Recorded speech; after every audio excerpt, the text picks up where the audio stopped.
Saudara-saudari terkasih dalam Kristus, hari ini Senin 24 November 2025 merupakan peringatan wajib Santo Andreas Dunglak dan kawan-kawan Imam Martir. Bacaan dibawakan oleh Justina Kurniawati, Mazmur dilantunkan oleh Giacinta Fabiola, dan renungan ditulis oleh Cecilia Rudi. Selamat menekuni sabda Allah. Mari berziarah dalam pengharapan untuk dunia yang lebih baik.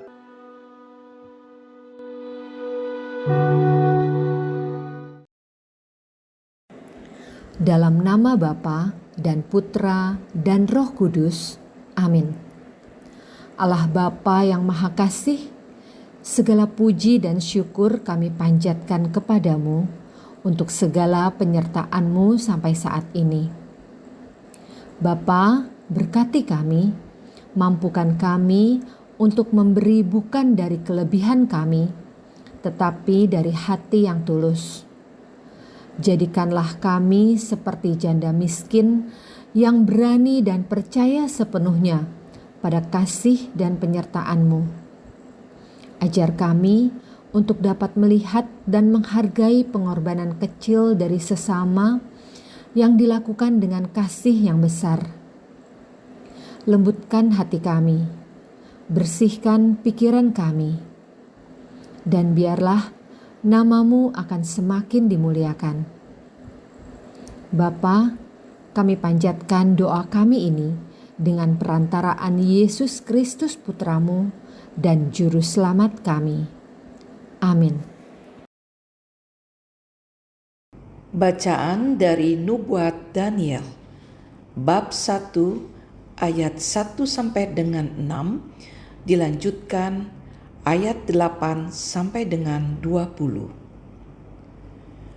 Pada tahun ketiga pemerintahan Yoyakim Raja Yehuda, datanglah Nebukadnezar Raja Babel ke Yerusalem dan mengepung kota itu. Tuhan menyerahkan Yoyakim Raja Yehuda dan juga sebagian dari perkakas-perkakas di rumah Allah ke dalam tangan Raja Nebukadnezar.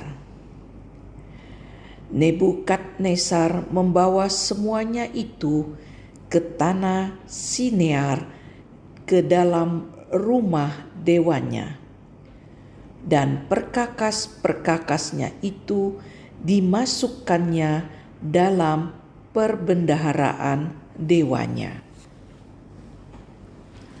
Lalu Nebukadnezar bertitah kepada Aspenas, kepala istananya, untuk membawa beberapa orang muda Israel yang berasal dari keturunan raja atau dari kaum bangsawan. Pemuda-pemuda itu hendaknya tidak bercela, berperawakan baik, memahami berbagai-bagai hikmat, berpengetahuan luas, dan mempunyai pengertian tentang ilmu. Pendek kata, hendaknya orang-orang yang cakap untuk bekerja dalam istana raja. Hendaknya mereka diajar tulisan dan bahasa orang Kasdim. Dan raja menetapkan bagi mereka jatah makanan setiap hari dari santapan raja dan jatah minuman dari anggur yang biasa diminum raja. Mereka harus dididik selama 3 tahun, dan sesudah itu mereka harus bekerja pada raja. Di antara mereka itu ada juga beberapa orang Yehuda, yakni Daniel, Hananya, Misael, dan Azaria. Tetapi Daniel bertekad untuk tidak menajiskan diri dengan santapan raja dan dengan anggur yang biasa diminum raja. Maka ia meminta kepada pemimpin pegawai istana itu supaya ia tak usah menajiskan diri. Maka Allah mengaruniakan kepada Daniel kasih dan sayang dari pemimpin pegawai istana itu. Namun katanya, makanan dan minuman telah ditetapkan oleh raja sendiri. Aku takut kalau tuanku raja berpendapat bahwa kalian kelihatan kurang sehat dibandingkan dengan pemuda-pemuda lain yang sebaya dengan kalian. Nanti akulah yang dipersalahkan oleh raja oleh karena kalian. Kemudian berkatalah Daniel kepada penjenang yang telah diangkat oleh pemimpin pegawai istana untuk mengawasi Daniel, Hanaya, Misael, dan Azaria. Adakanlah percobaan dengan hamba-hambamu ini selama 10 hari, dan biarlah kami diberikan sayur sebagai makanan dan air sebagai minuman. Sesudah itu bandingkanlah perawakan kami dengan perawakan pemuda-pemuda yang makan dari santapan raja. Kemudian perlakukanlah hamba-hambamu ini sesuai dengan pendapatmu. Permintaan Daniel itu dikabulkannya. Maka diadakanlah percobaan dengan mereka selama 10 hari. Setelah lewat 10 hari, ternyata perawakan mereka lebih baik, dan mereka kelihatan lebih gemuk daripada pemuda lain yang telah makan dari santapan raja. Maka selanjutnya, penjenang itu selalu menyisihkan makanan dan minuman yang disediakan bagi mereka dan memberikan sayur kepada mereka. Kepada keempat pemuda itu, Allah memberikan pengetahuan dan kepandaian tentang berbagai-bagai tulisan dan hikmat. Sedang Daniel juga mempunyai pengertian tentang berbagai-bagai penglihatan dan mimpi. Setelah lewat waktu yang ditetapkan raja, mereka sekalian harus dibawa menghadap. Maka dibawalah mereka oleh pemimpin pegawai istana itu menghadap Raja Nebukadnezar. Raja bercakap-cakap dengan mereka semua. Di antara mereka tidak didapati yang setara dengan Daniel, Hanaya, Misael, dan Azaria. Maka bekerjalah mereka itu pada raja dalam tiap-tiap masalah yang menuntut kebijaksanaan dan pengertian, dan yang ditanyakan raja kepada mereka. Ternyata mereka 10 kali lebih cerdas daripada semua orang berilmu dan semua ahli jampi di seluruh kerajaannya.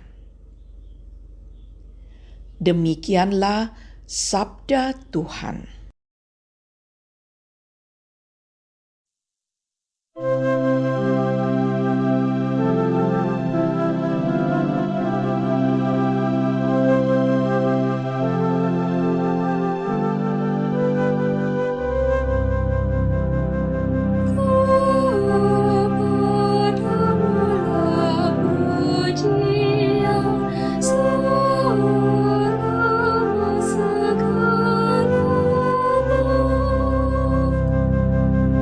Terpujilah Engkau Tuhan.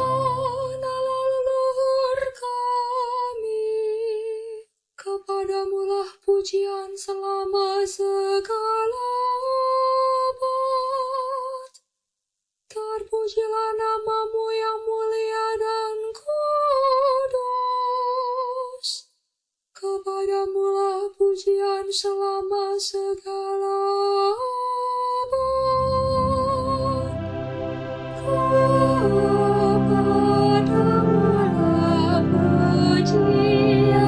selama segala abad.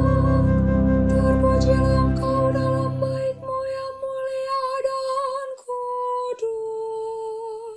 Kepadamu lah pujian selama segala abad. Terpujilah Engkau di atas tahta kerajaan-Mu. Kepadamu lah pujian selama segala abad. Kepadamu lah pujian selama segala abad. Terpujilah Engkau yang mendugai samudra raya.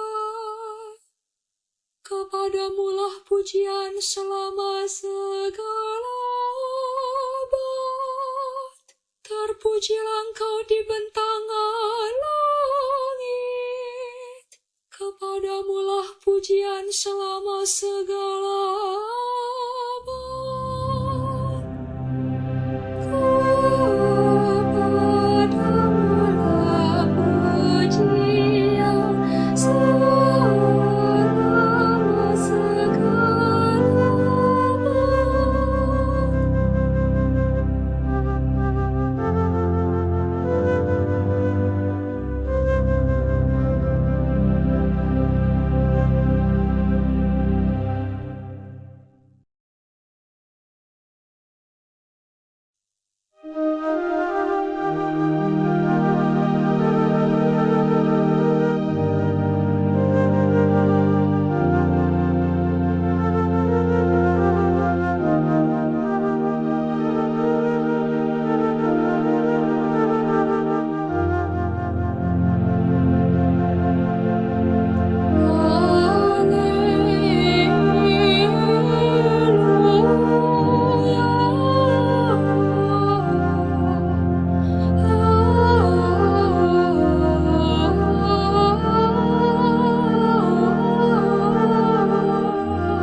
Berjaga-jagalah dan bersiap-siaplah, sebab Anak Manusia datang pada saat yang tidak kalian duga.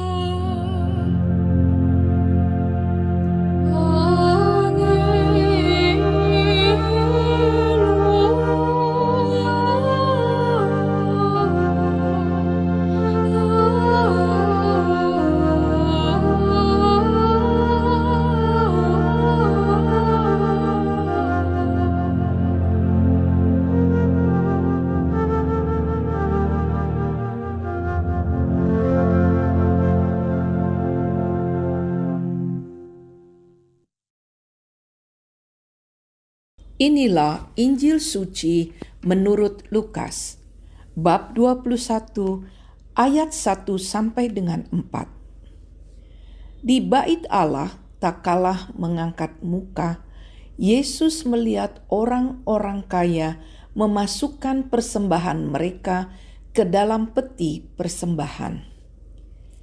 Ia melihat juga seorang janda miskin memasukkan 2 peser ke dalam peti itu.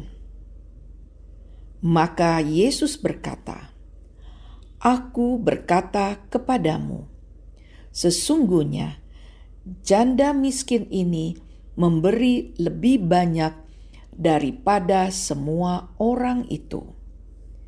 Sebab mereka semua memberi persembahannya dari kelimpahannya. Tetapi janda ini memberi dari kekurangannya. Bahkan ia memberi seluruh nafkahnya." Demikianlah sabda Tuhan.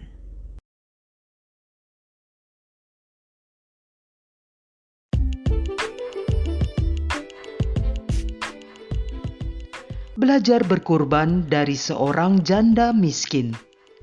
Renungan dibawakan oleh Cecilia Rudi.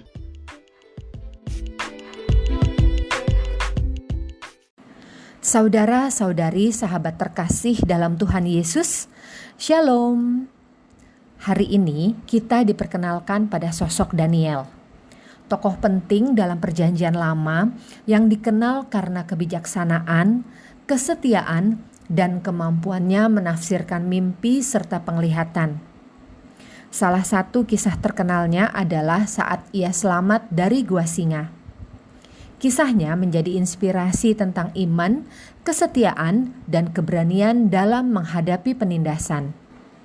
Dalam Injil hari ini, Yesus menyingkapkan makna sejati dari persembahan dan kasih yang tulus. Dari banyak orang kaya yang datang membawa persembahan ke bait Allah, ada seorang janda miskin yang hanya memberi 2 peser. Nilai yang amat kecil secara materi, tetapi ternyata sangat besar secara rohani. Yesus bahkan menyanjung si janda tersebut, walau apa yang diberikan adalah justru yang terkecil dari semua persembahan yang dimasukkan ke kotak. Yesus melihat bukan pada besaran atau nominal yang diberikan, melainkan pada hati di balik pemberian itu. Sekarang timbul pertanyaan, kapan seseorang tergerak hatinya untuk memberi persembahan? Mungkin jawaban kita adalah saat orang tersebut memiliki uang, entah banyak atau sedikit. Kondisi finansial kita mungkin akan mempengaruhi besarnya persembahan yang akan kita berikan. Namun, besaran bukanlah yang pertama dan terutama. Persembahan yang kita berikan dengan tulus dan ikhlas, seberapapun besarnya, adalah berkenan buat Tuhan. Dunia sering menilai apa yang tampak. Siapa yang memberi paling banyak, siapa yang paling terlihat berbuat baik. Namun, Yesus menilai dari dalam, dari ketulusan dan pengorbanan. Janda miskin itu tidak memberi dari kelebihan, tetapi dari kekurangannya, bahkan dari apa yang ia butuhkan untuk hidup. Inilah yang disebut sebagai persembahan sejati. Memberi bukan karena kita bisa, tetapi karena kita rela. Memberi bukan karena berlebih, tapi karena kasih. Dalam kasih sejati, tidak ada perhitungan untung rugi. Kasih sejati adalah penyerahan diri sepenuhnya kepada Allah. Hari ini kita juga diajak untuk berefleksi. Seberapa tuluskah kita dalam memberi kepada Tuhan dan sesama? Dalam berpelayanan, kita pun memberi waktu, tenaga, atau bahkan uang. Tapi, apakah kita melakukannya dengan hati yang sungguh penuh kasih? Atau hanya sekadar agar terlihat baik di mata orang lain? Dalam kehidupan modern saat ini, kita seringkali memberi hanya jika tidak mengganggu kenyamanan kita. Kita bersedekah jika dompet masih penuh. Kita membantu jika kita punya waktu senggang. Kita baru bersedia melayani jika jadwal tidak padat atau nanti setelah kita pensiun. Saudara-saudari terkasih, Yesus ingin agar kita menyadari bahwa nilai sejati bukan terletak pada berapa banyak yang kita beri, melainkan seberapa besar hati kita ketika memberi. Sikap janda miskin yang memberi bukan karena ia bisa, melainkan karena ia percaya bahwa Allah akan mencukupkan segala sesuatu. Ini menunjukkan bahwa iman yang sejati selalu disertai dengan keberanian untuk mempercayakan hidup kepada Allah, bahkan ketika keadaan tampak tidak pasti. Injil hari ini bukan sekadar berbicara tentang uang atau persembahan. Lebih dalam lagi, Yesus berbicara tentang penyerahan diri total kepada Allah. Ia memanggil kita untuk mempersembahkan bukan hanya sebagian dari hidup kita, tetapi seluruhnya. Waktu kita, perhatian kita, bahkan penderitaan kita. Persembahan juga bisa dimaknai sebagai sebuah pengorbanan. Yesus Kristus rela mengorbankan nyawanya demi menebus dosa untuk keselamatan hidup kita. Maka Yesus sendiri adalah teladan utama pemberian sejati. Ia memberi bukan dari kelebihannya, tetapi dari seluruh keberadaannya. Ia rela mati di kayu salib karena ia mengasihi kita.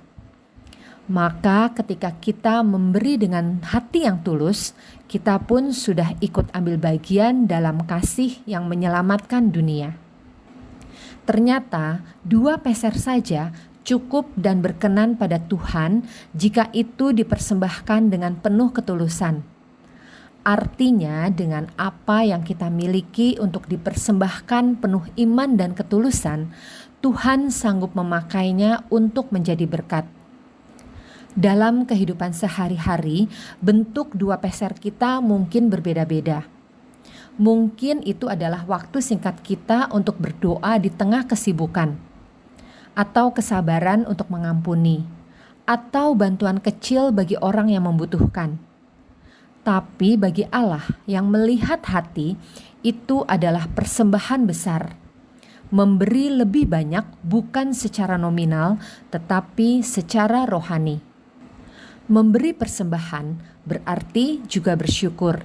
Karenanya tidak ada alasan bagi kita untuk tidak bersyukur dalam segala hal, sebab Tuhan itu baik.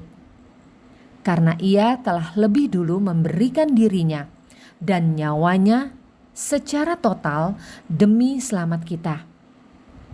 Saudara-saudari terkasih, mari kita terus melangkah, terus bersyukur, berani memberi persembahan dan mempercayakan hidup kita pada Tuhan, dan terus berbuat baik bagi sesama yang kita jumpai.